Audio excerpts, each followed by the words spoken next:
Gunnarsson og þeir Ómur keppir fyrir Fálk og Sigurveig Matthíasson ríður Ómi. Og þriðji hestur í braut Krás frá Arnbjörgum 6 vetra, hún móbrún. Faðir Þorki frá Kýrholti og Kúnst frá Búlandi. Og eigendur eru Gunnar Halldórsson og Guðni Halldórsson. Þeir Krás keppir fyrir Skugga og sýnd af Gunnari Halldórsinni.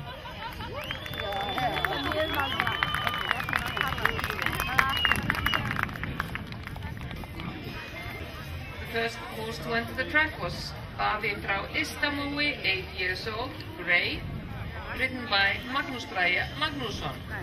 The chestnut is Ómur frá Hemlu, 11 years old, ridden by Sigurður. Og þið með sínum flokkjur þið svo vel.